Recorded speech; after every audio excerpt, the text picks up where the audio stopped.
Welcome back to the Parkinson's Gym, ladies and gentlemen. I am Zach, and Laura is trolling around here somewhere like a little fuzzy shark. Today we are talking about your neck. Your neck is a very important part of your body since it, holds your head on or holds your body to your head, however you want to look at it. But it is also highly affected by Parkinson's and by age and by gravity. Everything we do tends to want to pull us into our lap. Head down, shoulders forward. All our devices, Parkinson's, age, everything doesn't want to help that. And you end up looking at the world through the forehead. I want to help you stand back up. Strengthen everything right here and in its supporting accoutrement, shoulders, so that you don't fall prey to a typical head forward posture. So, what we want to do is warm up first. If this is not your first thing in the morning, you're probably decently warmed up. We can't help but use our neck. But you never, ever want to stretch cold muscles. Imagine it's like taking a rubber band out of the freezer and giving it a good hard yank.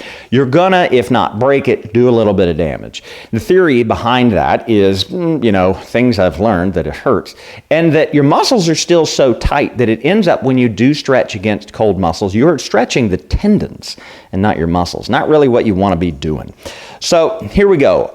Biggest thing to know about working and stretching your neck and shoulders is don't ever pull on it. Your neck is so vulnerable to injury, the neck bones, the vertebrae. Don't pull. You see people yanking on their head or doing this mess, and no, just bad. You do something in your neck here, that could last forever, and it's going to bother you every second of your life. So don't do that. All right, here we go. Let's get a little bit of exercise going with what we're doing. So the first one is an embarrassing thing that you may not want to do in public, and I like to call it chicken neck. I don't know if you can hear Laura. She's like a little banshee. Oh, there you are. There you are. Yeah, she's always here. Loves to be on film. Okay, chicken neck. Here we go. Everything up tall. Eyes level, head on your shoulders, shoulders over your hips, hips over your feet, feet on the floor. Try not to float around while you're doing this. Stick your face, just your face out, and pull your shoulders back. And now, pull in. Face out, pull in. See why you don't want to do this in public? Face out, pull in. You're working these muscles that are responsible for pulling your head back onto your shoulders. Face out, pull in. Do your Thurston Howell imitation, and then you pull back in. Anybody remember Thurston Howell? All right, here we go. He was the millionaire. All right, easiest next one is just look up. Look straight up. Stretch these long muscles in front. Look up. Pull your shoulders back. Stand up tall like you're just going to launch straight up into the ceiling. Maybe pet the cat. All right, level back out. Look up again. Pull back through the back. Yeah. And then back forward. Once more. Palms open when you do this. Open your palms forward. Oh, it's getting better every time. Okie dokie. Pretty easy one. Just turn your head. Go to end range. Boop. Look left. Boop. Look right. Boop. Look left. So I just thought of something. You sometimes see wrestlers and boxers lifting weights with their head.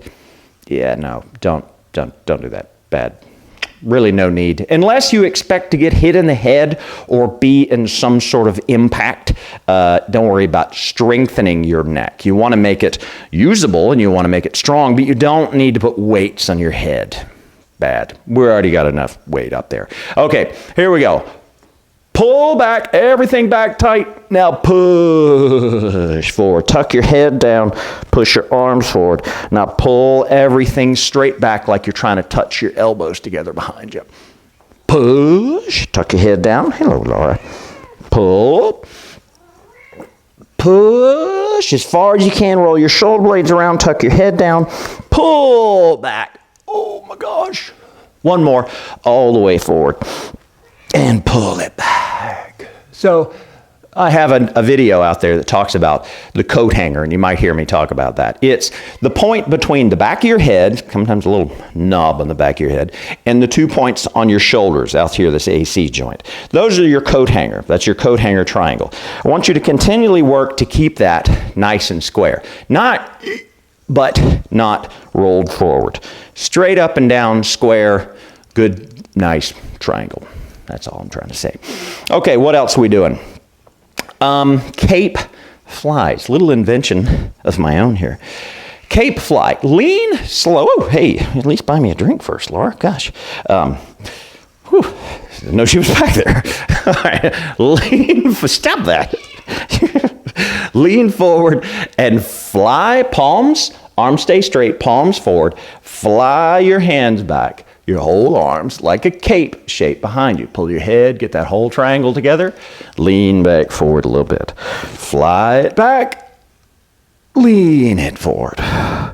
Fly it back, kind of low, like 20 degrees out from your body. Fly back, head up, everything up, and back forward. One more, all the way back. Oh, that's good. And back forward. A lot going on in your neck. So it pretty much works itself as you stand up and move around and look. So we're going to call that fairly well warmed up for the amount of stretches we're going to do today. All right, let's rock and roll. Stretch time. Easy one first. Stand nice and tall. Turn your head as far as you can to the right and hold it. Even turn your eyes. Make sure that you're not cocking your head over here. Nice square, boop, like you're trying to put your chin over your shoulder. Hold it here for a little bit. Even look your eyes. All right, let's go the other way. And look. Hold it over. Nice, good and square. All right, let's go the other way. Turn. And let's go the other way. Turn. Not a bad one to work on. Again, don't force it. Grabbing your face, grabbing the back of your head is just a terrible idea. Okay, next, just tip your head like you're listening to your shoulder. Just tip your head like a dog with a question. You'll feel a slight stretch right on top of your shoulder. That's what you're after. So just tip and hold for a second. And then back up. Let's tip the other way. Tip. Don't turn, just tip. And then back up. Tip again. Back up. Tip the other way. Back up. Make sure you're up, straight, eyes level. All right, just looking up. Straight up. Just tip your head almost at your ears so your head goes straight up. Look at the ceiling and let it back down. As you do that, think about your coat hanger in the back of your head. Up, back down. Open up, pull your shoulders, look up, back down. And you know, 6 or 8 of these, you're not looking to go into the neck Olympics. You're just looking to kind of warm things up, get them used to doing new stuff, maybe extend your range of motion. I've noticed that whenever I look at the ceiling, I sound like the guy from Lake Wobegon. Can't remember his name right now. That's weird. Up, yeah, there he is. Weird. Always shows up. Okay. I don't always encourage the looking down stretch because I think we got that looking down pretty good. You know, we look down to our phones, to our food, to our feet, to the floor. Everything's already down there. So don't always encourage this, but this is a little different. So you're going to tip your head forward and a slight rock back and forth, just little stretch, little movement, like you're trying to rock your chin over to your collarbones. Easy, easy, easy. Nothing fancy. All right, let's straighten out. Sit up and back down. A couple more. Rock back and forth. All right. All right. Now, straighten out. Back up. You don't want to be moving your head in multiple planes, you know, looking here and then, you know, tipping all crazy. Try to just move in one plane at a time. Not always possible, but at least with your exercises, we're just going one plane at a time. So come down, then rock. Back up, then turn. Don't turn, rock. That's why I have a little bit of issue with the next one. Some people encourage this, and you might be able to do it. I'm not a fan because I can hear some weird grinding in the back of my head. So it's tuck down and roll your head all the way around. So I get some popping and grinding that sort of makes me nervous. But it's basically rolling your head around on that atlas joint, which is the very top vertebra that hooks to your skull. So you're rolling around And yeah, I don't even know if you might be able to hear all that crunching. I'm not a fan, but some people, that's good, that feels good. That's totally up to you and where you are and your relationship with your neck. So have at it. All right. Arm back tips. I don't totally, oh yeah, okay, I remember what that is. Sometimes I write things down, I'm like, what on earth? Okay, the head tips can be accelerated by let's say, take your right arm and put it directly behind your back at 90 degrees. I'll turn around so you can see that. 90 degrees. And now you're going to tip your head left. And what that does is add a little bit of tension into the shoulder there. If this is painful, again, don't do it. Don't do anything that hurts. Pain hurts. Tip and stretch. Oh yeah, that is a little, sometimes you have to kind of find that tension point. Boop. Other times it just jumps right out at you. Other arm behind your back, tip it over. Typically one shoulder will feel better. My left shoulder is not nearly as tight as my right shoulder. And your head will tip just a little bit farther one direction than the other. I think you can tell. My head goes right a lot further. I think it's because I go, a lot. Tip and back up. Now, if you want to repeat these, you're welcome to. Don't overdo it. You know, there's limits to stretching. Okay, so that's all the stuff, that's kind of all the planes of motion in the head that I like to work on. Again, cannot overemphasize this. Do not pull on your head. Don't let other people pull on your head. Pull it this way, turn it that way, crank it over this way. It's just bad. You know, your head pops off and the insurance won't pay for it.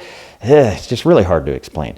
Okay, so all of this structure in your shoulders supports your head. So let's give a little stretch to that too. The best stretch, I think, for your chest is if you have some sort of obstacle out by your right or left, or neither. And arm out, thumb up, arm perfectly horizontal, straight out from your shoulder, and just easy turn away from it. Don't overdo this, just a nice turn away. Parkinson's likes to shorten the muscles in the front and weaken the muscles in the back, so this is working against that shortening, not to be confused with margarine. All right, same thing, other side, you can see it from this direction. Arm up, thumb up, and turn. Woo, that's a tight one. Yoy, boy. All right. Two other versions of this stretch are, I call this the potato head. You do thumb in. Now it's not terribly different. With the thumb in, you get a little bit more of the deltoid, a little bit less of the pec. So turning away, oh yes. And the last version is thumb down. Now that can be owie kazowie, so don't push it. But again, it's getting a little bit up more towards this deltoid and less towards the chest. That's okay. That's okay. Turn it away.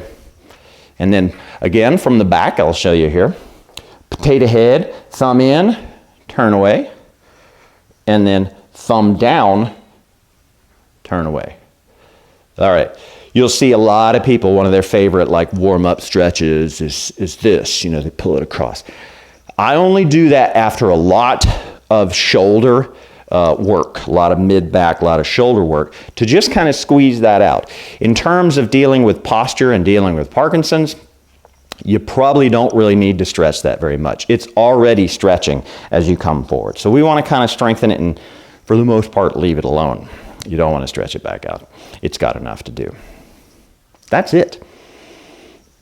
Not some big, elaborate, go get a bunch of millions of dollars of equipment.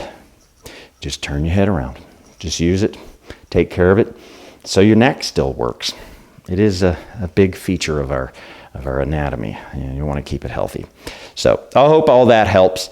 I will try to post a PDF of these stretches so you can do them on your own without having to watch all my witty banter. All right, keep doing this. It works. Take care of yourself, and we'll see you back next time. Bye.